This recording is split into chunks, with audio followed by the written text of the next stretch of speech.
Bukan pewaris ya Kak bukan, ya? Bukan tapi pewaris. perintis. Bahkan kurang lagi di bawah perintis, di bawah dibanding tanah perintis, oke. Iya, di bawah waktu itu sampai aku tidur di salah satu hostel. minimarket.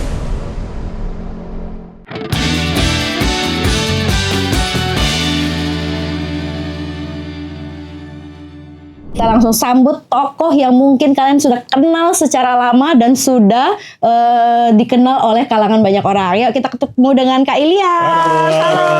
Apa kabar? Oke, gimana nih Kak Ilyas kabarnya hari ini? Wah, selalu luar biasa dong. Selalu luar biasa. Harus. Soalnya aku lihat Kak Ilyas nih orangnya pejuang keras nih. Bangun cepet. Aku pagi-pagi tuh kalau bangun selalu langsung lihat Kak Ilyas. Iya, aku jadi super morning person banget sekarang. Bagus itu Kak. Iya sih. Nah, tapi ternyata bener ya. Kalau misalnya mau bangun pagi tuh emang bisa ngerubah segalanya sih. Ya, mindset kita jadi lebih oke, terus tubuh kita juga jadi lebih bugar. Konon katanya juga pikiran lebih terbuka ya Kak ya. Betul, fresh lah ya. Tapi sebelum kita ngobrol jauh nih Kak, mungkin boleh kenalan dulu nih dengan Kak Ilyas. Kenalan singkat Kak. Halo, aku Ilyas. Aku seorang apa ya? Aku bingung, aku sekarang karirku apa ya? Soalnya aku juga bingung karena banyak banget yang akan disebut. Karirku adalah orang yang mencari uang aja deh. Oke. Mencari uang dengan 1, 2, 3, 10 jari gak cukup ya? Iya, kayaknya gak cukup deh. Oke. Nah Kak, aku mulai nanya nih ya. Apa tuh? Kakak ini kan dulu dikenal sebagai seorang aktor nih Kak. Soalnya waktu zaman aku kecil nih Kak ya, waktu segini nih, aku ngeliat Kak Ilyas kan di TV sebagai aktor. Nah, tapi sekarang nih justru sukses nih sebagai seorang musisi, bahkan penulis ya. Nah, tantangan apa nih Kak yang membuat Kak Ilyas dari seorang sains terstruktur nih, karena dari kimia kan nih Kak ya, sampai sekarang menjadi seorang seniman di dunia seni yang penuh perasaan. Dari angka-angka jadi seni. Iya ya. Jadi tuh aku tuh tipikal orang gak bisa diem. Basically aku gak bisa diem. Jadi waktu aku kuliah tuh bahkan aku sampai ikut 4-5 organisasi. Wow. Terus abis itu aku ngapain lagi ya. Sampai aku kerja freelance juga. Aku bahkan pernah jadi waiters salah satu restoran juga. Ternama juga gitu kan. Aku ambil freelance dan lain-lain. Jadi emang basic aku gak bisa diem. Nah sebenarnya kalau misalkan masalah aku jadi musisi itu, sebenarnya aku udah suka buat lagu dari kuliah waktu itu. Dari kuliah aku udah suka buat lagu, terus habis itu juga aku ikut teater, ya kan. Jadi segala hal yang aku aku terima sekarang tuh semuanya bukan semata-mata karena ya udah jalan singkat gitu loh. Aku ikut teater aja waktu itu 2 tahun 3 tahun. Bukan kebetulan suka acting gitu Kak ya. Itu kan aku ikut teater 2 tahun 3 tahun, terus habis itu aku juga suka banget bikin lagu dan lain-lain. Dan ternyata ya udah pas di jurusan kimia itu karena aku dapat beasiswa aja. Waduh. Karena aku udah beasiswa aja sebenarnya. Ya udahlah aku selesain aja. Ternyata pas waktu aku jalannya kayak sedikit kayak bukan passion aku sih gitu. Tapi aku bertanggung jawab atas pilihan aku. Ya udah aku selesaikan lulusin dulu ya kan tepat waktu. Habis itu udah aku eksplor apa yang kau mau gitu deh. Cerita. Gak gampang ya dapat beasiswa di jurusan kimia Kak, konon katanya. Karena jurusan kimia itu bisa membuat pala nih jadi botak. Karena profesor-profesoran gitu Kak ya. Banget. Dan satu lagi, jarang ada yang seperti Kak Ilyas. Berarti antara otak kiri dan otak kanan, wah itu balance ya. Oh gitu ya? Iya, karena kan salah satu otak itu berperan sebagai angka, itu kimia. Salah satu logik, satu lagi berperan sebagai seni itu Kak. Iya sih ya. Jadi bukan singkat ya karirnya Kak Ilyas ini, memang sudah hobi dari dulu. Nah terus nih Kak, apa nih latar belakang si kimia yang mempengaruhi cara, apakah latar belakang kakak ini kan dulu dari sains gitu ya, pengaruh gak ke sekarang kan jadi penulis dan musisi gitu? Apakah dari kaku ke ini berpengaruh atau justru memang mempermudah? Itu pertanyaan sangat bagus banget sih. Itu jadi waktu pertama sering banget orang nanya-nanya kayak, terus lu gak kepake dong jurusannya gitu. Itu gak kepake dong ilmunya gitu kan. Justru aku bersyukur sih masuk kimia. Jadi di kimia itu segala hal, dokter tahu sendiri lah ya. Segala hal kayak larutan atau apapun itu, kita belajar tentang menganalisa. Nah aku korelasi lah menganalisa sekarang kayak menganalisa lagu, menganalisa cerita, bahkan bisnis aku juga gitu. Bahkan sekarang aku tuh kayak lebih mengkritisi lah segala hal, kayaknya gak sesimpel itu. Ini ada faktor A, B, C, dan D, E nya gitu. Jadi hikmah dari aku kuliah kimia tuh aku jadi pintar menganalisa aja segala hal. Jadi kita pikiran kita lebih terbuka sih gitu. Itu hikmahnya sebenarnya. Itu sih. Jadi misalnya aku bikin lagu nih, terus habis itu aku lihat partnya, misalkan contohnya aku lihat pas tes songnya, terus part refnya. kayak Reva kurang sedih deh gitu. Kayak Reva kurang dalam nih kata-katanya nih. Harus beberapa kata-kata harus lebih dalemin. Terus apa yang relate sekarang ya? Terus habis itu enak orang-orang sekarang lagi rasain apa ya? Aku juga research juga semua. Jadi aku ketika aku bikin karya atau apa, pasti aku research dulu. Jadi ya sama aja lah, kita lihat kebutuhan pasar apa nih lagunya, sama kayak bisnis juga kebutuhan pasar apanya juga gitu loh. Jadi semua itu serba kita perhitungkan gitu. Itu sih hikmahnya. Nah sebenarnya dari ini aja aku nih udah banyak belajar nih dari Kak Ilyas. Karena banyak banget nih Kak Ilyas kaula muda sekarang yang merasa switching karir itu suatu masalah, nggak sesuai passion. Ternyata kalau dihubung-hubungkan atau itu ternyata ada hubungannya Kak ya. Walaupun kita cuma menganalisa secara apple to apple-nya angka ke angka enggak, tapi secara energi, secara analisis thinking ternyata berhubungan. Betul banget. Tuh, untung kita datangkan Kak Ilyas sebagai bintang tamu. Nah terus Kak Ilyas, nyaman di depan kamera atau di belakang kamera? Aduh. Seru banget ini. Sabtunya riset nih bagus-bagus banget. Tapi sebenarnya kepo nih Kak. Iya. Sebenarnya kalau misalnya dulu ya mungkin aku suka banget di depan kamera ya. Dulu gitu kan. Bahkan kayak cita-cita aku tuh kayak aku pengen jadi aktor dan aku pengen dapat Piala Citra di saat itu. Ambis aku gitu loh. Cuman seiring berjalan waktu aku melihat perjalanan karir aku gitu kan. Terus aku juga tipikal orang ya. Aku sadar aku bukan dari keluarga yang dari keluarga yang benar-benar ada gitu loh. Aku segala bukan pewaris ya Kak. Bukan pewaris. Tapi perintis. Bahkan lebih kurang lagi di bawah perintis, di bawah dibanding anak perintis. Iya, di bawah perintis apa ya aku ya? Waduh, sekarang aku cuma tahu 2 istilah Kak, pewaris dan perintis. Di bawah perintis ada yang tahu coba komen di bawah.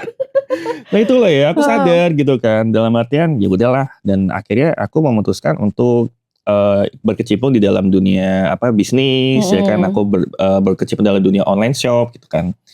Nah makanya tadi si dokter bilang tuh bahwa switching karir itu katanya menyiksa atau apa. Kalau udah ngerasa duitnya sih gak akan nyiksa sih ya. Iya betul. Kalau udah ngerasa hasilnya, oh iya ya. Apalagi itu salah satu moto hidup aku juga kayak sekarang itu. Ketika aku punya uang, misalkan aku udah punya penghasilan, kayak ketika aku bisa bagian orang lain, bahkan karyawan aku dan semuanya orang-orang terdekat aku, keluarga, kayak ada kepuasan tersendiri gitu. Jadi semua itu kayak berasa. Makanya tadi aku ngobrol sama Dok Cin kayak sekarang aku hobinya kerja Dok, karena dengan hobi kerja aku melihat orang bahagia tuh aku seneng gitu loh. Kak, itu sih. Anyway tadi perkenalan tuh belum ngomong umur. Kamu umur berapa sih? Kamu kayak ngomong sama seseorang tuh yang ini pertanyaannya yang bagus tuh jawabannya yang kayak bagus ya. Jujur aku jadi kayak berhadapan bukan dengan seorang Kak Ilyas loh. Aduh seriusan. Penampilan boleh panggil Kak, kayak secara tinggi aku panggil Pak Ilyas boleh kali ya. Ya jadi aku jadi belajar lagi Kak. Serius ya? Aduh. Karena kan orang kita tahu ya Kak, kalau misalnya sudah punya ambisi itu kan kejar terus. Sampai banyak nih di kedokteran pun psikologisnya tuh Kak sampai stres. Oh iya. Nah, tapi di Kak Ilyas justru bisa melihat peluang.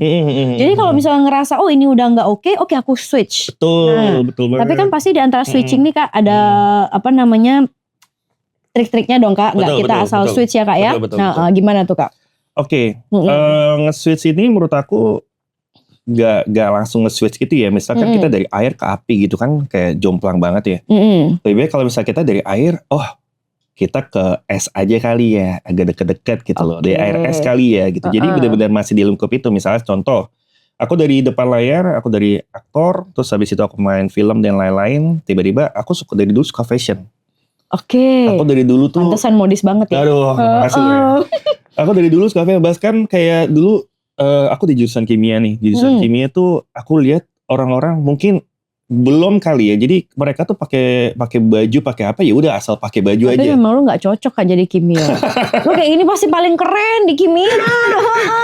Kalau aku suka mix and match warna, fashion, baju segala hal. Even waktu itu aku cuma beli di salah satu pasar swalayan yang murah ya. Kita cari diskon-diskonan dan aku hobi banget cari diskon. Aku mix and match saya. Tapi orang-orang pada bilang baju lu mahal ya, baju lu mahal. Malah murah banget. Aku beli cuma 100.000, 80.000, tapi aku mix and match aja. Jadi kelihatan bagus gitu. Dan makanya waktu itu aku kepikiran juga kan waktu awal karir aku di 2000 berapa ya? Aku semester 4 itu aku masuk model dulu waktu itu. Aku masuk Aneka Yes dulu di saat itu. Oh, oke. Terus waktu itu wah banyak cerita sih, gila sih. Kalau aku cerita sih gila banget. Kayaknya kita 2 hari 2 malam gak cukup gak nih Kak habis ya. sih. Itu perjuangan banget sih, parah loh. Tapi ada fun fact lucu loh, mau tau gak? Boleh, apa tuh? Jadi waktu aku pernah ikut Aneka Yes tuh lucunya adalah waktu itu aku ikut kan, waktu itu ke Jakarta. Aku naik kereta, di saat itu masih ada kereta ekonomi. Yang tempat duduknya tuh kita gak tahu rebutan gitu loh. Oke. Harganya cuma 30.000, 20.000 gitu dari Semarang ke Jakarta. Oke. Dan akhirnya aku di saat itu sumpah aku gak pernah kepikiran aku bisa sewa hotel. Dan aku gak nyewa hotel. Karena yang aku gak ada uang. Dibawa perintis tadi Kak ya? Iya, dibawa perintis aku bener-bener gak ada uang.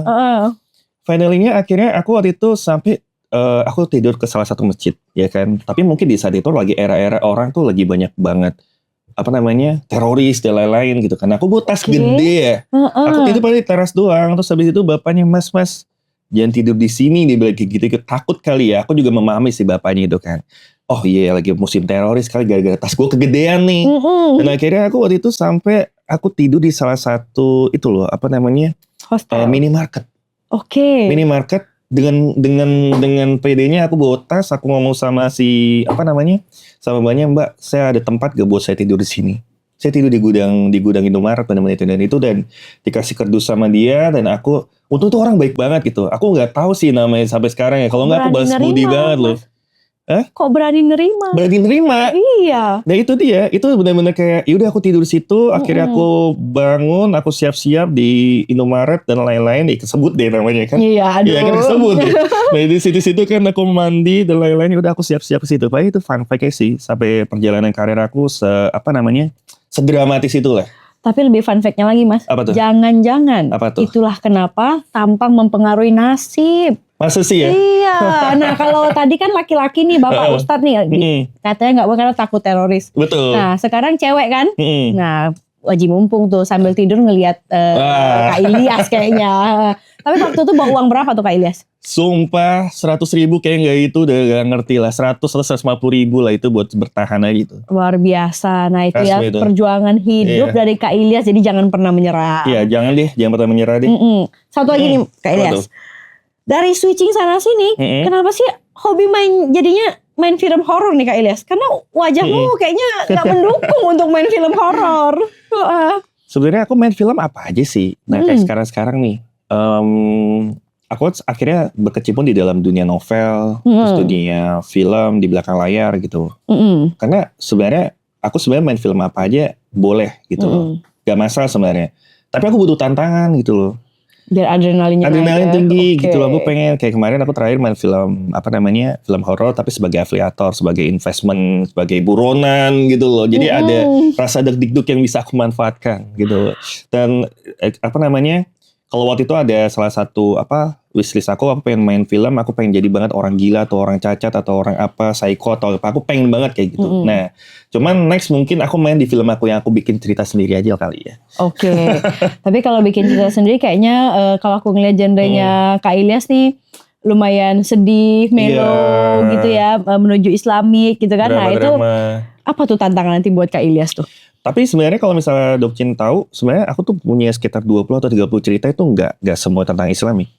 Oke. Aku juga ada tentang film horor, aku juga tentang ada drama juga, terus aku juga ada tentang keluarga juga. Sudah 20 nih Kak? Ada beberapa list cerita aku yang aku tabung lah. Luar biasa ya, karena aku pun kalau disuruh bikin satu cerita pun kayaknya 1 bulan itu agak stuck gitu gak, malah jadi monoton ya. Ini udah 20. Iya. Wah. Aku punya tabungan karya lah. Nanti mau dikeluarin kapan, yang penting aku udah punya dulu aja. Oke, luar biasa. Nah nih Kak, tadi kan aku denger di bawah perintis nih. Apa motivasi Kakak bisa sampai sekarang yang menyebabkan akhirnya tuh kerjanya giat banget ya Kak? Apa ya? Ya itu dia tuh. Jadi ketika misalkan aku tahu banget posisi di bawah tuh seperti apa. Makanya sekarang tuh banyak banget ya di era-era sekarang kayak susah banget nih cari uang nih. Susah banget cari kerja ekonomi gitu juga ya. susah banget gimana gitu. Memang sekarang kita akuin. Bahkan semuanya kan pasar menurun, semuanya menurun. Cuma satu sisi aku percaya banget sih di atas pasti kalau ada kemauan tuh pasti ada jalannya. Dan aku sudah benar-benar merasakan banget. Oh ternyata aku tuh step by step gitu loh Dokin. Oh nggak langsung buru-buru lompat. Iya gitu jadi ya? aku tuh benar-benar kayak tapi aku tuh orang yang benar-benar ambisius banget. Jadi umur 25 tahun gue harus punya mobil nih gitu. Entah gimana caranya. Aku umur gini harus punya rumah nih, umur gini. Jadi hidup aku tuh bertarget sih. Oke, berarti tapi karena nggak cepet Kak, nggak terima yang 150 juta kemarin ya? Yang mana tuh? Yang ikut. Ada. Oke. Aku tuh gak suka politik ya. Oke, step by step ya? Enggak step by step. Aku benar-benar udah disclaimer. Hidup aku tuh gak suka politik. Mau tenang-tenang aja. Mau tenang-tenang aja. Oke. Bener, aku mau tenang-tenang aja. Even tenang aja, ini bisa dipegang gak omongan aku. Oke. Nah Kak, kita sih sebenarnya agak terkesima nih dengan film Tabayun Kak. Apa yang membuat film Kakak menulis cerita Tabayun sampai akhirnya tuh terkenal menjadi sebuah film? Sebenarnya ya Tabayun tuh diambil dari kata mencari kebenaran. Ya kan. Nah di satu sisi tuh aku pastilah semua orang tuh pernah punya pengalaman difitnah sama orang lah. Gitu kan. Maksudnya dijudge orang itu kayak ya gak sesuai dengan apa yang dia tahu gitu kan. Cuma sekedar judge aja gitu. Dan akhirnya di saat itulah benar-benar aku mewakili semua orang gitu yang pernah dijudge aneh-aneh gitu loh. Ternyata rasa tidak ditabayun itu gak enak ya gitu. Dan akhirnya aku dari tabayun itu sebenarnya satu kata itu sebenarnya dari kisah pribadi aku, tabayunnya. Tapi untuk ceritanya, skema ceritanya itu aku memposisikan di saat itu ya kumpulan. Dan akhirnya aku kayak membayangkan waktu itu kan perempuan malam kan, tokoh utamanya kan ibunya perempuan malam, terus anaknya itu anak baik-baik. Nah di saat itu kira-kira orang stigma gak ya dengan ibunya seorang perempuan malam nih, terus anaknya. Terus orang-orang pada ngejudge aneh-aneh gak ya gitu. Jadi aku berkolaborasi dengan aku racik dengan ada dramanya. Aku kasih drama keluarga gitu sih singkat cerita. Ya makanya luar biasa ya. Karena kadang kalau kita merasakan kita hanya bisa dari POV kita aja ya Kak ya. Tapi ternyata ini kan dikemas dari POV sudut pandang yang ngejudge justru ya. Supaya tahu rasanya gak enak loh kalau kita. Dan tidak semua orang seperti itu. Betul banget. Wah kisah hidup. Bener loh Kak Ilyas. Aku kayaknya gak boleh manggil kamu Kak deh. Kamu kayaknya harus panggil Pak deh. Iya ya. Karena pemikiranmu gak sesuai dengan penampilanmu. Masa sih? Ini gara-gara Instagram aja aku bukan udah nih.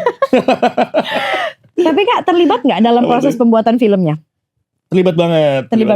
Berapa lama tuh produksinya? Hampir 1 tahun ya waktu itu ya. Hampir 1 tahun. Terus habis itu aku terlibat di skenario. Oke. Kenapa gak memilih terjun ke filmnya Kak? Enggak sih, aku kayak gak suka aja. Tapi aku lebih suka belakang layar, gak tau kenapa ya. Adrenalin tuh makin terpacu. Jadi jiwa analisa aku terpakai gitu loh. Jadi kayak terpacu gitu. Aku suka di belakang layar, aku suka ribet. Gitu. Gak masalah aku menikmati keribetan itu. Jadi kalau lagi gak pas syutingnya bisa langsung catch ya. Iya betul. Tapi karena misalkan kita suka udah terbiasa dengan sesuatu hal yang ribet nih, kita suka banget dengan keribetan nih. Terus habis itu kita slow tiba-tiba dapat yang tempo pelan, aduh kayak boring deh. Iya kan? Cuma kalau main filmnya ya gitu lah, main film memang ada tantangannya ya. Ada sangat-sangat tantangannya, kita harus menjadi peran orang lain. Cuman emang kadang-kadang mungkin aku kemarin kebanyakan di TV. Ya kan di TV kan ya udah dapat skenario, ya udah main berapa judul kayak kok gue ada titik fase boring banget ya kayak gitu. Nah makanya aku cobalah hal lain. Oke. Berarti untuk kimianya memang sudah bye-bye ya Kak ya. Iya, memang sekarang fokus banget di musisi maupun bisnis dan pencipta. Betul. Oke. Nah Kak, selain bahas kehidupan Kakak nih. Apa tuh? Aku pengen tahu banget nih, baik lagi karena aku ngerasa ngomong sama Kakak nih kayaknya tuh gentleman banget nih. Makasih dong. Iya, serius. Makanya aku jadinya salah panggil dari awal udah. Apa nih sebenarnya definisi gentleman menurut Kak Ilyas nih? Gentleman menurut aku sih paling penting laki-laki itu harus punya satu sih, tanggung jawab sih. Oke. Ketika dia bisa tanggung jawab itu atas dirinya sendiri, tanggung jawab untuk orang lain, tanggung jawab ke siapapun itu gentleman. Keren banget. Itu salah satu kunci kalian mencari pasangan hidup, ingat ya. Oke Kak, gentleman ke orang lain. Kita ngomong paling singkat deh ke istri dulu deh. Nah apa tuh menurut Kak Ilyas gentleman ke istri? Sering banyak ya. Aku mengalami sama Nabila tuh, bahkan lucunya itu kalau boleh singkat cerita tuh, aku nikah sama dia, cobaan pernikahan tuh pasti ada. Tapi justru coba pernikahan itu bukan dari diri kita, tapi dari orang lain. Oh ternyata masalah percobaan pernikahan tuh bukan pada orang-orang ini aja, orang yang bertampang pun ternyata sangat ada cobaan. Ada cobaan. Itu sama Nabila Aku tuh. gak kalian? Aku gak Kak Ilyas ganteng kan? Tuh. Ya kan? Jadi apa namanya sama Nabila. Akhirnya pada basicnya yaudah kita waktu itu cobaan kita. Ya itu cerita tadi Dok yang aku cerita. Aku kena fitnah sama Nabila dan lain-lain. Akhirnya kita struggle bareng. Dan percaya nggak percaya Dok di saat itu ada suatu momen kita lagi diskusi. Diskusinya tuh sampai bener-bener kita kayak hampir warming banget nih, hati udah mulai panas nih gitu kan. Oke. Tapi di saat itu percaya gak Dok, aku tuh di saat itu belum punya rumah, ya kan? Saya belum punya rumah, terus habis itu di saat itu juga aku belum punya mobil yang bagus lah. Aku belum punya mobil yang bagus di saat itu, mobil aku masih biasa. Kita masih ngontrak juga awal-awal awal married. Oh itu udah married ceritanya. Itu udah married ceritanya. Tapi aku janji sama diri aku dan dalam hati aku kayak suatu saat aku bakal bagian kamu lebih dari yang kamu tahu sih. Luar biasa, itu diungkapkan atau enggak tuh? Aku ungkapin. Ini aku udah first time loh cerita gini. Aku ungkapin itu dan akhirnya semua tercapai Dok. Semuanya tercapai kayak tiba-tiba 2 bulan kemudian aku beli rumah dan itu enggak kredit. Ya kan, itu aku cash bertahap. Terus habis itu juga aku dapat apa yang aku mau, mobil impian aku dan lain-lain. Itu sih sebenarnya yang aku capai. Padahal sekedar ucapan janji, rasa tanggung jawab aku sebagai aku suami yang akan membahagiakan istri. Luar biasa. Mungkin malaikat tiba-tiba lewat aja kali. Lading doa kayak gitu kan. Gitu ya. Itu doang sih. Cuma makanya itu aku selalu ingat momen itu sih. Tapi di situ peran istri juga, untungnya Kak Nabila juga sangat sabar. Ya. Karena ada zaman sekarang istri-istri yang maunya pokoknya instan, nggak mau ngerintis dari nol gitu kan, luar biasa. Kak Nabila tuh simpel banget orangnya, gitu, easy going banget, jadi gak ngeribetin, gak bikin suami pusing gitu. Oke, itu salah satu rahasia awet muda. Nah, tadi kan ke istri nih Kak. Sekarang kalau ke diri sendiri nih, gentleman tanggung jawab terhadap diri sendiri, contohnya apa nih Kak? Baik dari segi penampilan ataupun knowledge? Dua-duanya lah tuh, itu penting banget. Penampilan juga, knowledge juga gitu kan. Karena apa ya, dari penampilan pun juga aku sekarang ya kayak aku tuh selalu punya itu kan, punya kata-kata dalam otak aku kayak tua itu pasti, awet muda itu pilihan. Cocok. Iya kan? Betul sekali. Jadi tergantung nih, karena aku juga pernah kan Dok, maksudnya ketemu lah teman-teman lama kayak gitu-gitu, kok pada dewasa banget ya. Ini belum dijawab loh, umurnya berapa Kak? Iya Dok. Ditanya umurnya Dok, enak Dok. Tebak ya, kita tebak. Ya? Jangan-jangan masih 29 kali ya? Enggak Dok. Aku 33 Dok. 33? Iya 33. Waduh, luar biasa. 33-32 lah aku. Luar biasa. Tapi aku selalu pengen 25 terus aja. Berarti aku turunin 4 tahun nih nanti. Wah ini kan makanya kalau udah ada rambut, makanya lebih turun ini. Gimana nih? Iya makanya. Harus banget sih awet muda. Tua itu pasti, awet muda itu pilihan. Jadi aku tuh selalu berusaha kayak dari mindset pikiran aku harus lebih santai. Terus habis itu dari cara pemikiran aku harus lebih bagus gitu kan. Terus habis itu jaga penampilan gitu kan. Habis itu aku sekarang lagi hobi banget ngumpulin tuntun warna-warna baju aku yang wah kayaknya arah-arah Korea nih lebih seru nih gitu-gitu Dok. Warna-warna yang bagus-bagus. Jadi ya sebisa mungkin kayak ya menjadi versi terbaik kita lah Dok. Luar biasa, lagi, kan? benar. Gitu. Oke, nah kita ngomong penampilan nih Kak. Sebenarnya sebagai seorang public figure, baik yang di belakang layar ataupun di depan layar, sebenarnya Kakak waktu sebelum hari raya tuh insecure nggak nih terhadap rambut nih? Banget. Sumpah ya, aku tuh bener nih gara-gara udah tanam rambut kan sama Dok Chin kan. Aku waktu pas depan layar tuh selalu pusing, rambut gua kelihatan belahannya nggak ya? Wah kalau gitu boleh kali kita spill dulu Kak ya nih. Sebelum transplant nih gimana nih? Coba di spill dulu nih ya. Wah kan? Ya? Ya kan? Gini insecure Kak? Banget. Wah ini sebenarnya bisa dimasukin lorong nih kalau kita lihatnya. Oke. Ini gorong-gorong tidur kan dong ya? Kiri kanan lagi pas dong. Tapi bener-bener kayak itu aku insecure banget. Bahkan kalau misalkan di syuting kan pasti ada shot master cover. Di saat cover aduh rambut gue lubang gak ya karena aku kadang-kadang lihat tayangan aku, kenapa sih rambut aku kayak gitu harus ada lubang, karena walaupun ditutupin pun masih kelihatan ya Kak ya, kelihatan banget gitu. Jadi kadang-kadang aku sampai itu kan ada makeup yang handle kayak kalau rambut gue jelek kasih tahu gue ya kode-kodenya gitu. Lebih penting gitu daripada ini ya, harus balance antara rambut dan wajah ya. Wajah mah udahlah aman aja udah gitu kan. Soalnya aku suka main film yang natural aja, walaupun tapi gak terlalu terlalu di aneh-anehin make up atau apapun, itu udah natural aja kayak gitu. Makanya kayak rambutnya yang penting. Soalnya memang beberapa teman-teman kita di entertain Kak, yang gara-gara rambut banyak banget akhirnya dapat peran yang jauh lebih tua. Nggak mau sampai gitu ya? Iya, jangan ya. Berarti setuju ya Kak kalau rambut itu termasuk simbol dari vitalitas pria ya? Banget tuh. Aku juga sekarang lagi pede ya. Terus habis itu kayak dulu impian aku kayak aku pengen punya rambut belah tengah, aku pengen ke belakang, terus pengen punya rambut kayak bebas aku ngatur apapun. Ya ketika aku mau angkat dikit gak pede. Ya udahlah, endingnya waktu kemarin kayak ditutupin terus kan. Sekarang mau belah manapun udah oke. Udah aman banget gitu ya. Iya ya, jauh banget nih. Tapi di sini pun kelihatan kok jadi lebih awet muda. Oh iya ya. Iya. Nah, apa nih Kak? Apa tuh? Titik balik atau momen yang akhirnya sudahlah, nih saatnya gue hair transplant nih. Itu dia. Baik lagi. Karena emang tadi yang tua itu pasti awet muda tuh pilihan, dan aku tuh pengen hidup itu menjadi versi terbaik aku aja. Jangan nanggung gitu loh. Iya gak sih? Baik lagi nih obrolan kita tadi kan akhirnya nyambung banget ke sini, yang kita tuh lebih baik hidup itu jadi versi terbaik kita aja. Dari ujung rambut sampai ujung kaki ya. Sampai insight juga segala hal gitu. Itu kita perlu banget gitu. Luar biasa. Dan aku memutuskan untuk hair transplant itu juga, aku juga pikir aku pikir cuma di Turki kan. Kayaknya temen aku pada ke Turki. Wah gitu, sempat di Indonesia bagus gak ya? Ternyata di sini aku baru berapa ya? Udah 2 bulan 3 bulan ya dok ya? Udah kelihatan hasilnya ya? Iya, ini foto di 3 bulan nih Kak, 3 bulan 4 bulan nih. 3 bulan udah kelihatan hasilnya. Tuh kan 4 bulan bener ya? Oh iya kan? Nah ada gak yang komen nih Kak? Ilyas lu berubah ya? Banyak dok yang nanya. Banyak ya? Banyak yang nanya. Banyak yang notice. Terus habis itu juga pada nanya di mana? Itu di daerah Pik, aku bilang gitu kan. Gue di Intergraph aja gitu kan. Terus dia bilang, bagus gak di Indo? Kayak gak dipercaya banget di klinik-klinik di Indonesia ya. Terus aku bilang, itu bagus. Gue bilang gitu. Karena gue kan ini lu buktiin sendiri, ini rapi dan gak ada celah-celah, maksud rapi gitu loh. Terus tubuhnya tuh bener-bener kayak real gitu loh. Gak ada rontok-rontok juga sih dok, alhamdulillah sih dok. Natural ya? Gak kayak pakai wig atau apa gitu ya? Enggak, natural banget gitu. Dari sekian nih Kak, banyak nih klinik.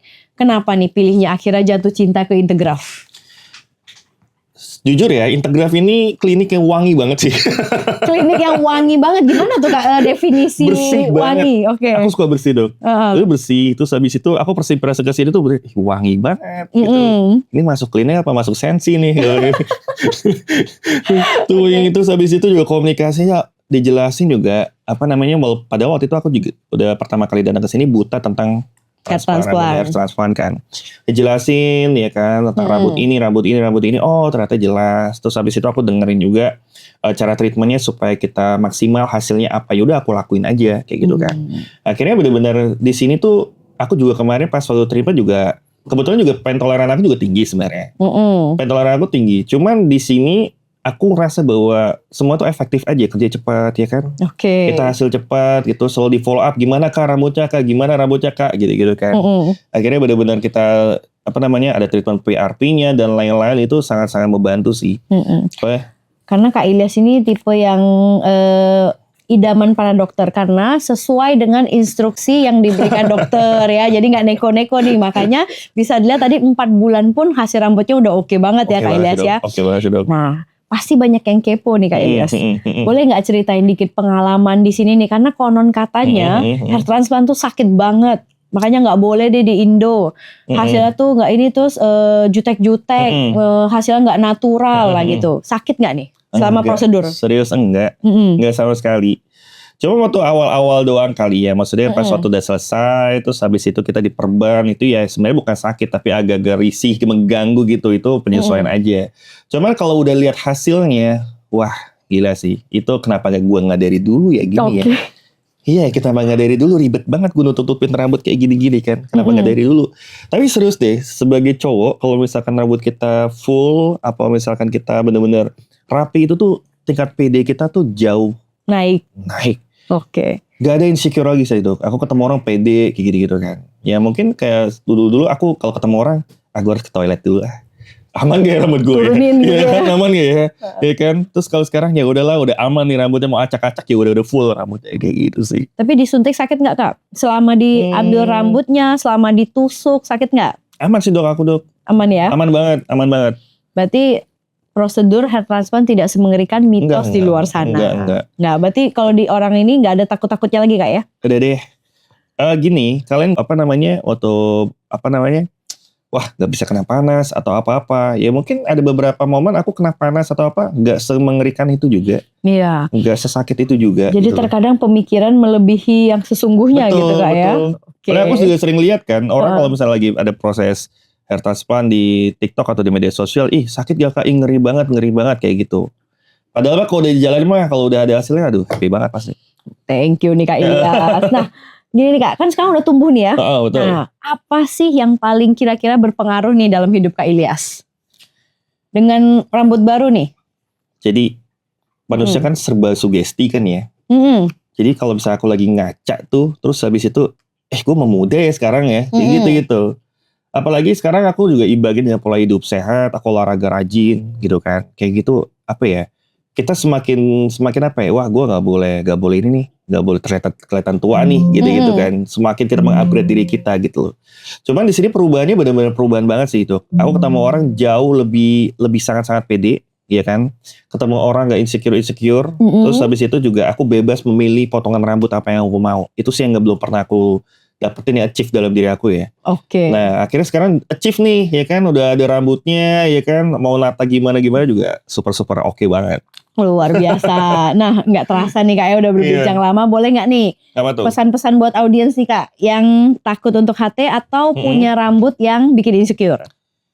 Aduh. Buat saran aku nih ya, buat teman-teman yang punya rasa insecure, ya kan, kalian tuh harus benar-benar selesaikan insecure itu. Insecure itu bukan sesuatu yang harus dirawat, tapi harus dihilangkan. Nah, makanya kalau kalian mau awet muda, buang insecure itu, selesaikan. Kayak misalnya kamu hair transplant nih, kamu harus banget hair transplant. Daripada nanti hair transplantnya nanti umur 45 tahun, 50 tahun atau 60 tahun telat sadarnya, dari sekarang aja kalau misalnya, ada kekurangan dalam diri aku nih rambut, udah langsung aja let's go. Let's go. Gak usah ragu. Pertanyaan terakhir nih Kak. Apa tuh? Wajah berkerut atau botak? Wajah berkerut, aku gak mau dua-duanya itu. Gak mau. Oke.